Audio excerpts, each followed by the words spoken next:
All right, welcome back, hockey fans. We got a very special edition for you guys here today, a trade deadline special that is going to feature several of our Locked On hosts whose teams were buyers at the trade deadline on Monday. This is John Chick with Locked On New York Rangers. I'm joined by Hunter Hodies of Locked On Penguins, Ian McLaren of Locked On Bruins, and Armando Velez of Locked On Panthers. And guys, I figure we might as well just go ahead and jump right into it here. First question for all of you, and we can start with Hunter. After all the moves that were made among the Eastern Conference teams that certainly look like they're going to be in the playoffs, who would you consider to be the favorite coming out of both the Atlantic and Metro division? And who do you think will ultimately make it to the Stanley Cup Finals? Hunter, you're up first. Well, that's certainly a good question. I think from the Atlantic, it's probably one of Florida or Tampa Bay. I think at least for me, Florida is going to need to get Ekblad back, though, if they're going to have any shot of going on a run here. We all saw what happened last year when they looked like they were humming, and then he got hurt and was out for the rest of the playoffs, and then Tampa beat them in 6 games. So if he can be back for the playoffs, I think that would be my team to beat in the East. Well, from the Atlantic at least, metropolitan-wise, I have Pittsburgh and Carolina at the top. I would probably side with Carolina a little more right now. I think the Penguins struggled against them in the 3 meetings this year. That's honestly the team that's really carried the play against them, even though I think that would be one heck of a 7-game series. That said, out of the East at least, I still think Florida makes a very deep run and goes to the final. I do think they will get Ekblad back for the playoffs, though, again, if they don't, I probably would take Carolina to come out of the East. I know Tampa Bay really went all in yet again. They got Hagel, a couple other players, but they've also played a lot of hockey these last few years, which is why it's so hard to go on a three-peat. So I do think if Florida gets that Ekblad back, they come out. But if they don't, I am going to side with Carolina. Still not sure on who wins the cup. I think at this point, I kind of side a little bit with the Avalanche just because I think this is the year that they can prove that they can win in the playoffs. But until they do that, who knows? I think at this point. All right. Definitely some interesting thoughts there. Ian, you're up, man. What do you think? Who you got? I mean, from the Atlantic, I've been thinking about this a lot, and for me, it always comes down to who has the better goalie in the playoffs, and I think the Tampa Bay Lightning still, with Andre Vasilevsky back there, probably the best goalie in the world. They still have Victor Hedman, still have Nikita Kucherov, Steven Stamkos playing at a high level. They added, like Hunter mentioned, Brandon Hagel, Nick Paul. For me, they're still the team to beat in the Atlantic Division. I do worry about Florida a little bit with Ekblad's uncertainty and with Sergei Bobrovsky's sub 900 save percentage for his career in the playoffs. And the Maple Leafs, kind of like what Hunter said about the Avalanche, until they do it, kind of won't believe it until I see it, that they're able to get it done in the playoffs. As far as the Bruins go, they added Hampus Lindholm. I would have liked to have seen them add more up front to really make a run. Although having said that, heading into Thursday's game against the Lightning, they're only 1 point back of Tampa Bay and could jump over them. But I still think at the end of the day, it's Tampa's division to lose, and the idea of kind of winning a three-peat just too tantalizing for them not to just give it their all and do it one more time. Out of the the Metro, that's a pretty tough call, but I think you got to go with Carolina. They've been the best team in that division all season long. I still have some questions about Frederik Andersen as a Bruins observer. I've seen him kind of fall apart in the playoffs in the past. But they have as deep a team up front and on the back end as anybody in the NHL, and I really do think they'll be able to take it to the next level this year. And then, for the Cup, I could see Carolina and Colorado in the final. Tampa, Colorado, I think, is what is going to happen. I think the Avs are just too good out in the West, and I do think it's Colorado's year, especially after some of the moves that they made prior to the trade deadline. And we'll go ahead and get our thoughts from Armando Velez of Locked On Panthers as well. Armando, you're up, man. Who you got? Who's winning these two divisions? Ian made some great points in regard to goaltending. Andre Vasilevsky is the best goaltender in the world, and that's the reason why the Florida Panthers went after someone like Claude Giroux, because they wanted to shore up that scoring. And I talk about all the time about how in hockey, it's very similar to baseball, that the best way to win in baseball is your pitching. The most valuable way to win in hockey is your goaltending, and that's where Ian is absolutely correct when it comes to that. But I also think that with how the Florida Panthers scored, I mean, games slow down in the playoffs. That's a reality. But I'm very confident that the Florida Panthers really can find a way to really score deep into games whenever they can. The third period is their highest goal differential in any period this season. So out of the teams that go out in the Atlantic, the Battle of Florida is likely to happen again in the second round. We can see this go 7, but even though Tampa Bay lost a third line, they recouped it. They got another third line just like that. I do think that the Florida Panthers do eventually break through and get to the Eastern Conference Final. The Metro is a little confusing for me because you have Igor Shesterkin, who's carrying that New York Rangers team.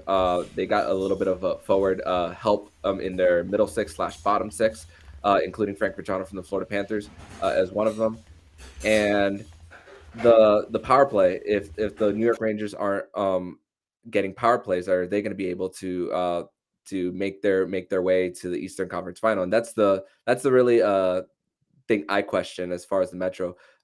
Freddie Anderson as well.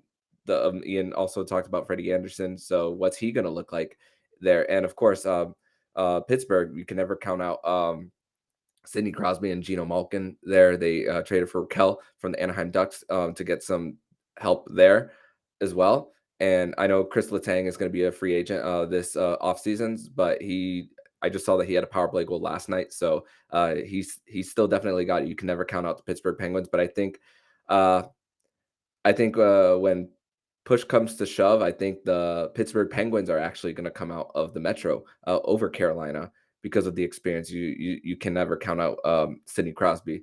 As far as the Cup, I still think it's the Colorado Avalanche. I mean, even with 2 games in hand that the Florida Panthers have on Colorado, even if they were to win those 2, they would still be behind in points behind the Avalanche for the Avs to get the President's Trophy. But of course, no team has won the Stanley Cup winning the President's Trophy since 2013. So, but I think that the Colorado Avalanche, they added to their bottom 6 as well, even though their trade for Claude Giroux didn't go through. Their offer was bigger to Philadelphia than Florida had, but they used some of those I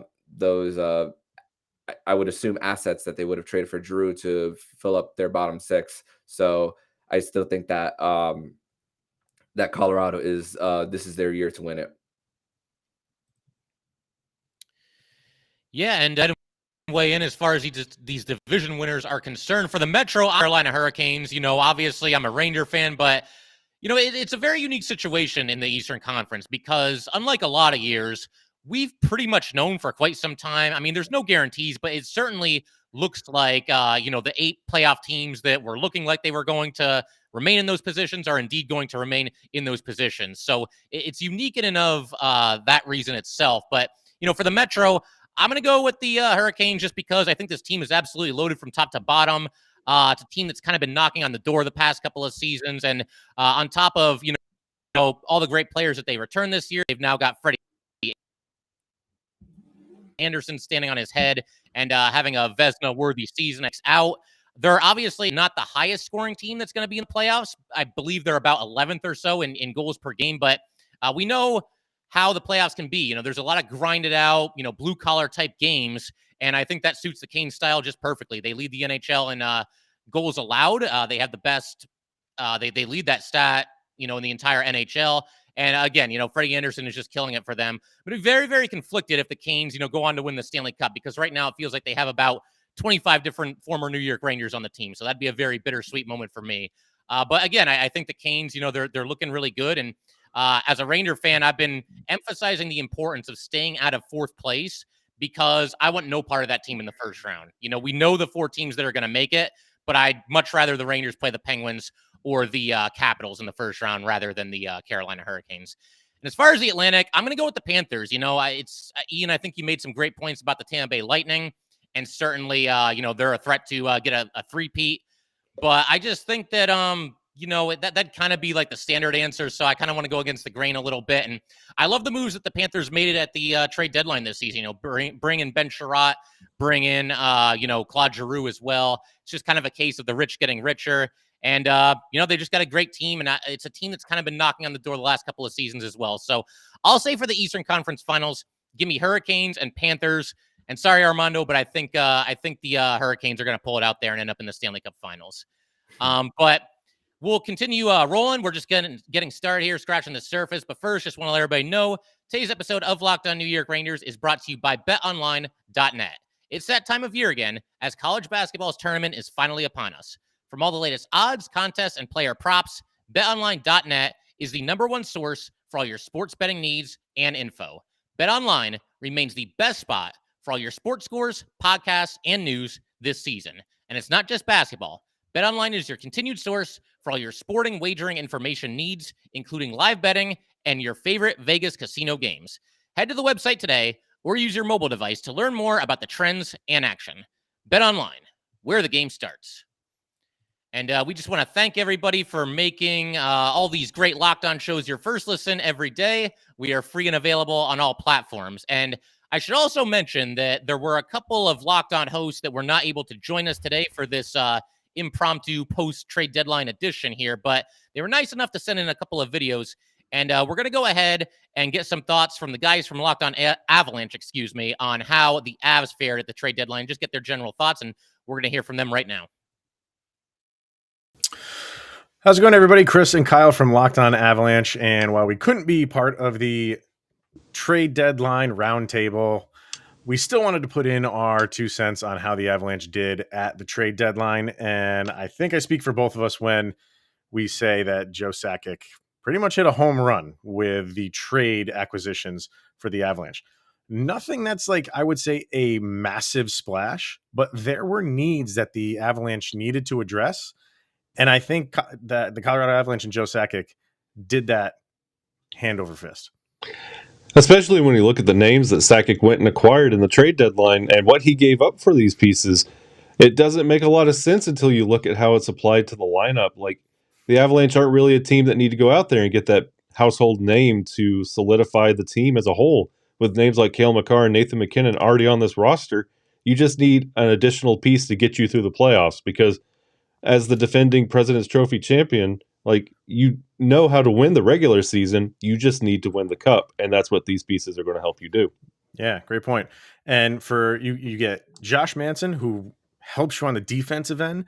You get Nico Sturm, who will help you for some depth forward, and you get rid of Tyson Jost in the process. Then you go get Andrew Cogliano. And the big move that they made was for Arturi Lankinen. That, if you're going to pull one big name out of this, that's the one that kind of turned some heads. That really, the Avalanche are just going to add him to the mix? Okay, fine. It just makes him that much more difficult to face. And what did they give up in the end? Like I said, you gave up Tyson Jost. Sure, you give up Drew Hellison, who's one of your top prospects, but maybe your top prospect in Justin Barron for Lankinen. But that's what you have to do when you're the Avalanche at this stage in the game and at this stage in the season. Like Kyle said, you're preparing for the postseason. And then on top of that, those are the only 2 players that they gave up, and then draft picks, none of which was a first-round pick. When first-round picks were flying across the league, Joe Sakic said we are not going to get rid of a first-round pick, and he didn't. So the question you have to ask yourself, after all these moves, the Avalanche were in a good spot before all these moves. Are they better because of this moves? I think you have to unequivocally say they are, and that's a scary thing.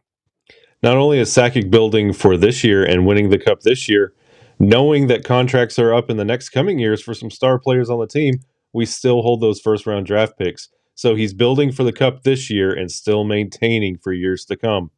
That's why Sakic is the best GM in the league. And he probably still won't get nominated for best GM of the league. One of the greatest mysteries in the league for the past couple seasons. But all that will matter is if the Avalanche can win the Stanley Cup, because the moves that they made last year, people liked them at the deadline. They didn't pan out. These you feel a little bit more comfortable that they will, but you still have to wait and see. And the Avalanche are in a much better spot after the deadline than they were before it. Now they just have to go out and perform in the postseason, which has eluded them for the past couple seasons. All right, so huge thanks to Chris and Kyle for sending in that video there, sharing their thoughts. Obviously, Avalanche, they're kind of in Stanley Cup or bust territory at this point, especially when you consider the regular season that they're having and how far they are above pretty much everybody in the Western Conference. But we'll just keep this thing rolling here. And question for everybody that's on the call here, so to speak. Who do you guys think was the biggest loser among the Eastern Conference playoff teams on deadline day here? And once again, we'll stick with the same order and we'll toss it to Hunter. See, that's a good question. I think obviously, Tampa Bay had made some really good moves. They don't really care about their draft picks, nor should they. They're going for 3 in a row. Obviously, I thought Pittsburgh made a really good move by getting Rickard Rakell. I thought Boston did some very smart additions, especially with Hampus Lindholm. I'm not really crazy about the long-term extension for him, but that's a team that I don't think a lot of people are talking about. I don't think it would surprise anyone if they can go on a deep run here. Carolina made a good move by getting Max Domi. I wasn't super crazy about what the Washington Capitals did, and maybe it's because they don't feel like this is their year. I mean, Marcus Johansson is not what he used to be. Johan Larsson is good defensively, doesn't bring a lot of offense. I feel like they should have went out and gotten another defenseman. Michael Kempny is not really that good anymore. John Carlson has kind of been fading for the last year or two. I mean, Dmitry Olov's fine, but they just don't have, a lot of good shutdown defensemen on their back end. Justin Schultz is not nearly what he used to be. Trust me. I'm pretty sure I saw him really fall off during his last year here in Pittsburgh. So I think if there's a loser, maybe it's Washington, just because, they didn't go all in like some of the other teams did. I mean, that's not to say that I don't think the Capitals, aren't a good team. They definitely are, and they are going to be a tough out in the playoffs. But I definitely think they should have added a defenseman at the deadline, and maybe if they wanted to go out and get a goalie, they could have done that as well. I liked what Florida did with Giroux. Outside of that, I'm not really too crazy about some of their other moves. But getting Ben Sherratt for that really high price is definitely weird. And especially, Robert Hagg, I think you're just going all in on toughness when, it just kind of reminds me of what the Penguins did back in 2013 when they had this almost like this super team, but then they go out and get Douglas Murray and Brendan Morrow, and those two players didn't really help out at all. But again, I would probably say Washington definitely didn't do as much as they should have, in my opinion. Yeah, all right. So I think that's a great choice. The Caps, there's a lot of teams around them that obviously got a little bit better, and they a couple small moves, but nothing too crazy. But Ian, you're up, man. Who was the biggest loser in the Eastern Conference as far as the playoff teams are concerned? Well, I think I do want to be slightly critical of my own team, just for the sake of fairness. I do really think the Bruins missed when they didn't trade for either a true second line center or a scoring right hand shot. That's a huge hole that was left when David Krejci decided to move back home. And although Eric Hall has been playing pretty well in that position, I don't see him as a number 2 guy on a cup winning team or cup contending team. I know people will say he played that role for Vegas when they went to the final, but that was a few years ago now, and that was just a weird thing all around. I would have liked to have seen them trade Jake DeBrusk as well. That whole thing's been hanging over them. He kind of has one foot out the door. Extremely streaky player. Hopefully he goes on a hot streak down the stretch and when these games matter most. But I would have liked them to kind of get rid of that potential distraction, and bring in a scoring winger like a Rakell, like the Penguins were able to land. But I'm gonna say the Toronto Maple Leafs, for not adding a goalie, they are allowing more goals per game in 2022 than teams like the Arizona Coyotes, the Buffalo Sabres, Seattle Kraken. They're down in the bottom 10 in that category, and just very head scratching that they did not add at that position. I know there were some back and forth with Chicago and some barbs sent between the two Kyle GMs there about those reports coming out with respect to Marc-Andre Fleury, whether or not he wanted to go there. That perhaps was a deciding factor there, but the market perhaps a bit limited when it comes to goaltending. They tried to add at that position through the waiver wire, and they were blocked in that respect, which is kind of hilarious because that always happens to the Leafs. But to not add a goalie to go into the playoffs, relying on Jack Campbell, who was good to start, fallen off. Peter Mrazek has been pretty terrible lately. I just think that team is doomed for another first round exit as a result of not addressing that position. All right, and Armando, you're up next. Once again, biggest loser among Eastern Conference playoff teams at the deadline here. Yeah, Ian stole a lot of what I wanted to say about the Toronto Maple Leafs. Harri Satari is the name that the Toronto Maple Leafs went after for goaltender, and according to Elliot Friedman of Sportsnet, 5 teams went into trying to claim Harri Satari from the Toronto Maple Leafs. So, and the Toronto Maple Leafs over the last few seasons have had 5 more players claimed off of waivers than any other team. So. Nobody wants to help Toronto, and just like as Andrew and Mary on the Crosscheck NHL show, nobody wants to help them out. So these GMs, they're competitive, and some of them don't necessarily like each other. If leaks start coming out, I know there's going to be. I'm not sure if we're going to see any trades via Chicago or Toronto in the near future, but there's also a question about whether it was an agent, maybe Alan Walsh. Who's also Jonathan Huberdeau's agent as well, and he's trying to get him paid. So Toronto's a big loser of mine. But there's also a Western Conference team that I'm maybe thinking that they're kind of a loser in the trade deadline, and I'm going to go kind of with the Dallas Stars. What are they going to do with John Klingberg as far as him being a UFA? There is a contract talk stalled as well. Are they going to be able to re-sign him? They have long-term contracts with Jamie Benn and Tyler Seguin there. They have to pay Jason Robertson as well, Jake Ottinger out there as well. So the Dallas Stars on the Western Conference side of things are my biggest loser. And as well as the obvious one, the Vegas Golden Knights as well, with the whole Evgeny Dodonov situation. But Eastern Conference, it's Toronto. Western Conference, it's Dallas and Vegas for me.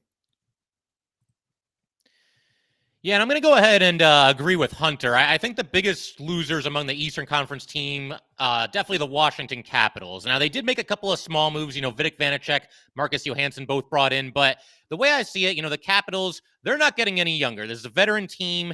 And, of course, they had the one Stanley Cup championship a few years ago. But, for that core group of players, I got to figure, they're probably running out of chances to add a second Stanley Cup. And I don't know, coming into the deadline this season, I thought they might kind of push all their chips to the center of the table, really go all in, really make a big-time splashy move or two, and try to run down some of these teams that are ahead of them in the Metro division. And that's another thing, because when you look at the Metro, the Rangers made a lot of moves. The Canes, they brought in Max Domi. They didn't do a whole lot, but Domi's a good player and somebody that could definitely help them. And the Penguins made a couple of moves as well. The biggest thing they did, of course, is bring in Ricard Raquel. So, the Capitals, they go into the deadline 4th place in the Metro. Certainly they're going to make the playoffs, but they're staring up at 3 teams. And the divide between the Capitals and those 3 teams, at least on the surface, got a little bit bigger. And again, all the teams we cover, everybody that's on this call, everybody made at least 1 or 2, fairly significant moves to make themselves better going into the playoffs.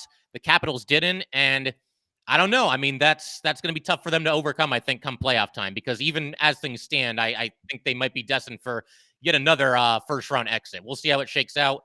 But yeah, for me, it's the Capitals that are the biggest losers of this whole deadline here, not just in the Eastern Conference, but probably in the entire NHL. And as I mentioned earlier, there were a couple of Locked On hosts that were not able to join this call here today. But again, they were nice enough to send in some pre-recorded videos. And what we're going to do now is play a video from Seth Toupal from Locked On Minnesota Wild. He sent in a video just kind of sharing his general thoughts on everything that the Wild did. So let's go ahead and hear from Seth right now. Everybody, Seth Toupal, host of Locked On Wild, your daily Minnesota Wild podcast, answering the question where the Wild stands now in the Western Conference. So Marc-Andre Fleury, Nick Delorier, and Jacob Middleton in after some trade deadline moves by the Wild. And I think this makes the Wild at least the third best team in the Western Conference. Wild have addressed the goalie position. They've got a goalie who can potentially steal some games for them. The combo of Talbot and Kakkonen, inconsistent this year, and I think the best that you're going to get out of them is a game in which they keep you in it, but don't necessarily steal one that maybe the offense doesn't perform well. Fleury can do that for this Wild team. So I think over the course of a series, I think he can take at least one game that you probably should have lost. Look at what he did last year against the Wilds in Vegas. I think that ability still exists with him. And so I think that is a huge get for the Minnesota Wild. Also addressing the physicality that has seen them get pushed around by the likes of Florida and Calgary here over the second half of the season. I think the Wild have addressed that enough to where I think they can hold their own against some of these teams. And so, Colorado's still the class of the Western Conference, but I think the Wild have gotten themselves into the discussion to where they can contend with a Calgary. And so, maybe not quite on the Avalanche level, but a team that can compete with them. And I think is in that next step below with the likes of Calgary as some of the best teams in the Western Conference. So the big question becomes then, can the Wild steal enough games to upset in a playoff series? Well, that remains to be seen. We'll have to wait until playoff time to see if they can answer that question. For more on the Minnesota Wild, make sure you follow Locked On Wild wherever you listen to podcasts. All right, so huge thanks to Seth for sending in that video, sharing his thoughts on everything that the Wild did, heading into the trade deadline here in the home stretch. I figure we might as well go with a Wild-related question next, and that's going to be, where do the Wild slot in the Western Conference, pecking order after adding Marc-Andre Fleury, and are they in the same level as, say, Colorado and Calgary, or are they somewhere below them? And once again, we will go ahead and start with Hunter. Your thoughts on the Wild adding Fleury and where they stand right now?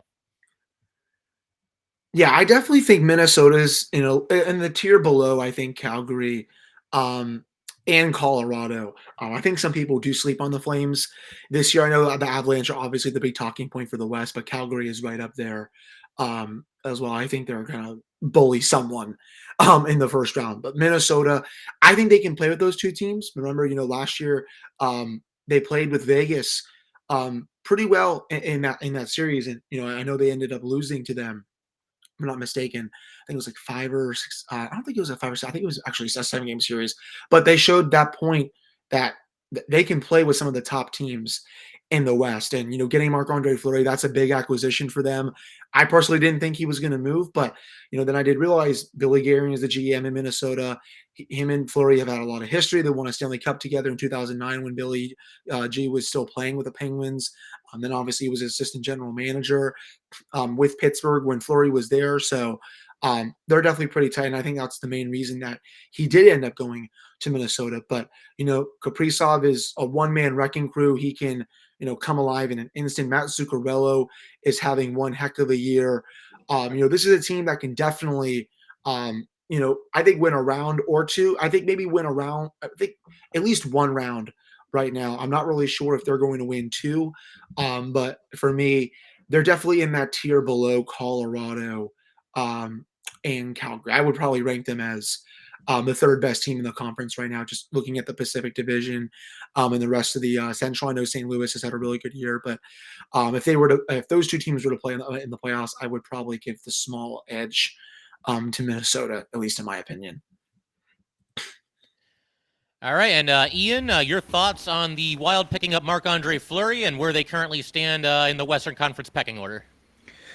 Yeah, I mean, I think it would have been a crime against hockey if Marc-Andre Fleury was not in the playoffs this season. I was not a fan of him kind of toiling away with the Chicago Blackhawks. Minnesota, a very fun team to watch.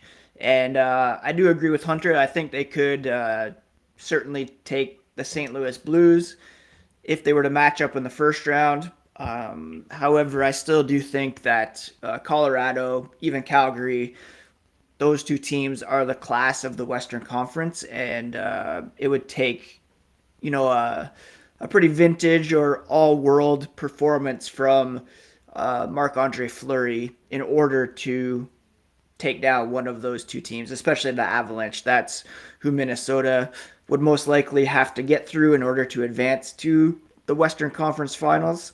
And again, like we've been saying, I think Colorado's just too good and too strong to be thwarted by Marc-Andre Fleury. Yeah, he's the reigning Vezina Trophy candidate, but he's still winner, but he's not the Marc-Andre Fleury of old necessarily, and the Avalanche attack is just too strong, I think, to not make it through the Minnesota Wild. So I'd still slot them behind Colorado and Calgary, but probably in that middle tier of Western Conference teams for sure. All right, and Armando, your thoughts once again on Marc-Andre Fleury to the Wild and how this impacts the Wild and their chances going forward here. I think they're now the third best team in the West, right behind Colorado and Calgary. If they happened to be in the Pacific Division and facing off Calgary, they'd have a chance to they'd have a real chance to advance to the Western Conference Final, but that's not the case. So they have to go through Colorado, and Colorado, my pick to represent the West in the Stanley Cup Final. So it's gonna take Marc-Andre Fleury being Marc-Andre Fleury of old, of course, and well, he just won a Vezina last year, but still, he's got to have that Vezina Trophy caliber play all throughout the playoffs. I know the pick that's sent to the Blackhawks, it's 4 out of the 8 wins have to belong to Marc-Andre Fleury and advance to the Western Conference Final. But I just think that Colorado is too good. They have a embarrassment of riches. I know I'm talking about from a Panthers perspective, embarrassment of riches from the Eastern Conference. The West for Colorado, they have their embarrassment of riches out there in Colorado. There's still the question of Darcy Kemper in goal for the Colorado Avalanche about injury history, especially.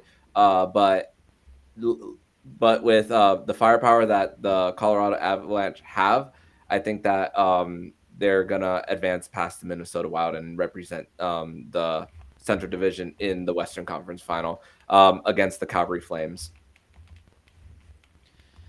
Yeah, I mean, I think you guys pretty much hit the nail on the head, and I think Seth hit the nail on the head as well when he mentioned that he thinks that the Wild, with the acquisition of Fleury, are now, one of the top 3 teams in the Western Conference. I'd slot them just probably below Colorado and Calgary. But with Fleury, and Hunter, you and me can definitely appreciate this because we've seen the Rangers and the Penguins have some just epic playoff series over the years. It feels like it's always going 7 games and there's overtime games and just general madness. But, watching Fleury so often in the playoffs, there's a very wide range of outcomes when it comes to him. He can be the best goalie in the postseason and just stand on his head and just simply not let the puck get by him. By that same token, we've seen him in the playoffs certain years look like he's never played hockey before. So it's really hard to put your finger on this and really know exactly what you're going to get with him moving to a new situation in Minnesota. But I will say this. It seems like every time people kind of leave Fleury for dead, he proves them wrong. People were thinking that he was on the downswing even when he went from Pittsburgh to Vegas. And the next thing you know, he's in the Stanley Cup Finals as the starting goalie for an expansion team, which is crazy in and of itself.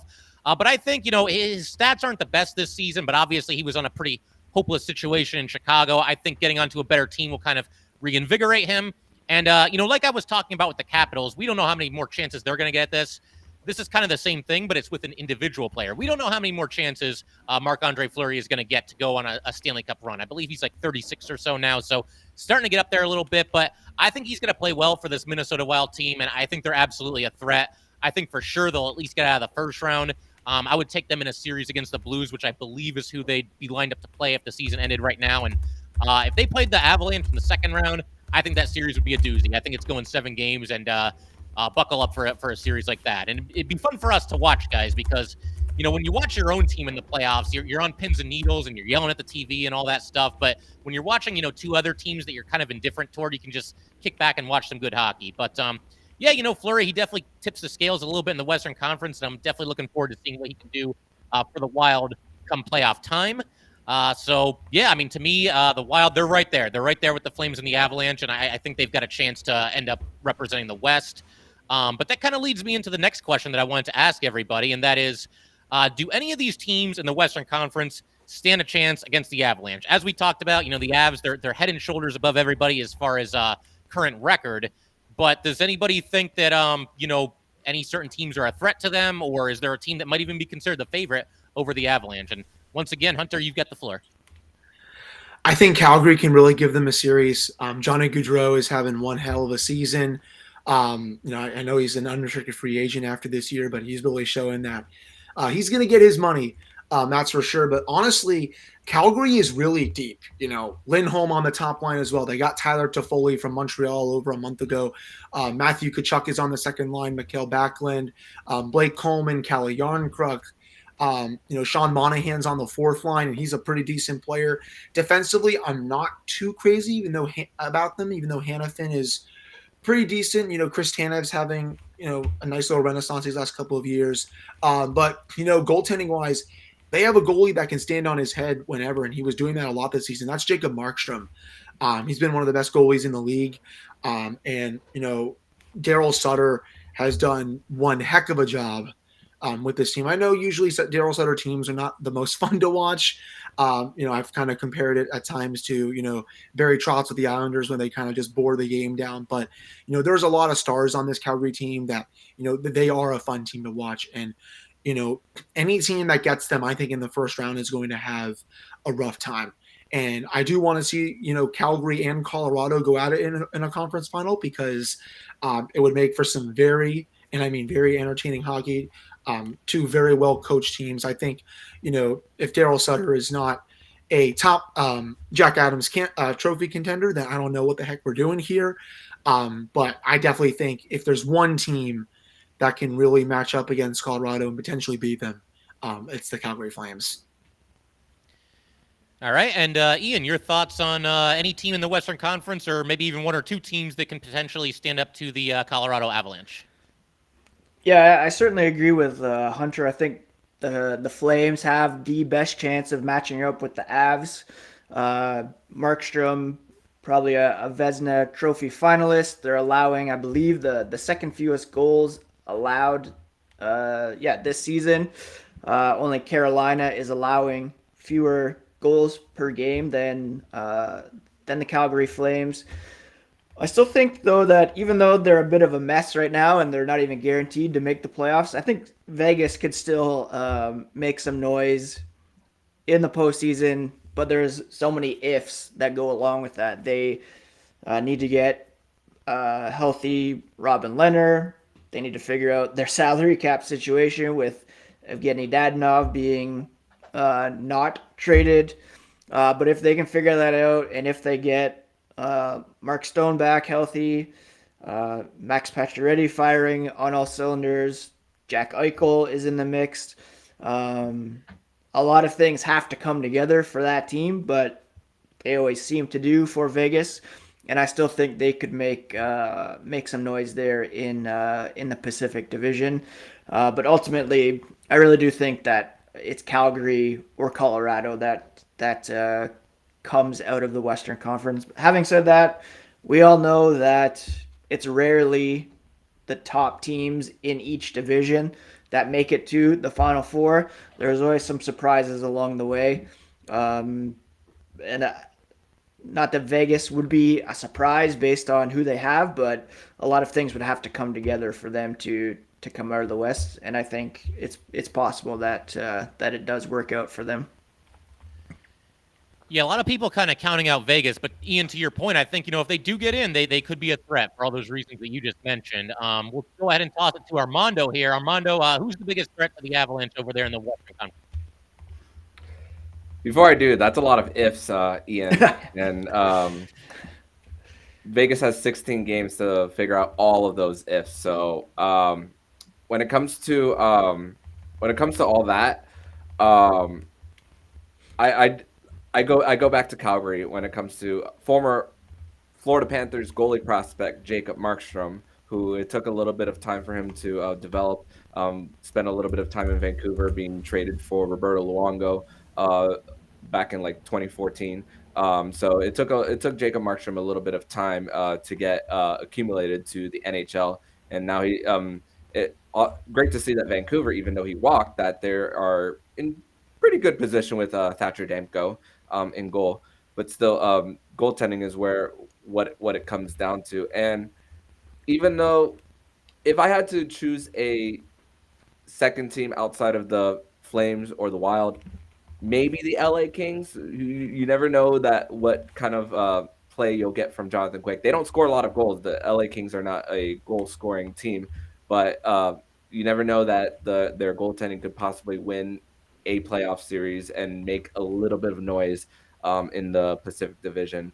I'm not sold on Edmonton, their goalie situation. That's another situation where we could talk about how they kind of lost in the trade deadline as far as building around McDavid and Draisaitl.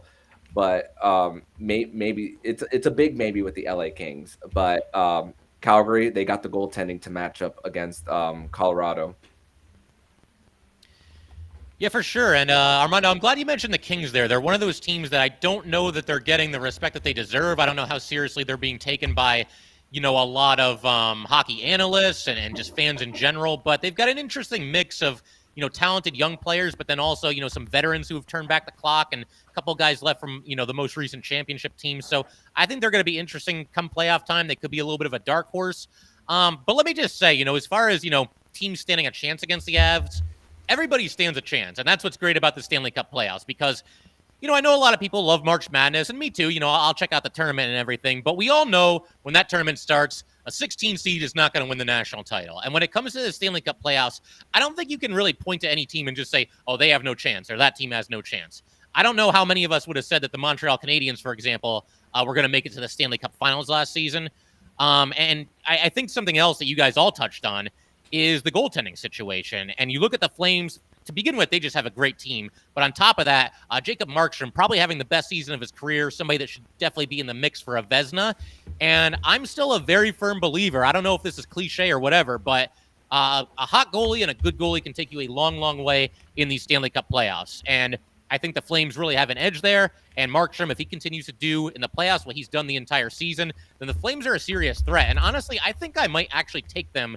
If it's them and the Avalanche, the last two teams left, I think I might take the Flames to win that series. Now, maybe part of the reason for that is that the Flames played the Rangers twice this season, and they beat them by a combined score of like 11-1. So I saw the Flames at their absolute best, so maybe I'm drinking the Kool-Aid a little bit. But to me, that's a very dangerous team. And the fact that they have Jacob Markstrom, a goalie that, again, is going to be in the Vezina mix, that makes them just even better. So, yeah, listen, guys, this was a ton of fun doing this little roundtable discussion here, breaking down all the moves that happened, all the moves that didn't happen. And, we'll definitely have to look to do this again at some point. Maybe we'll get some kind of an off-season episode or something like that. But, listen, hockey fans, everybody that tuned in to watch this here today, we really appreciate it. And we will see you guys next time.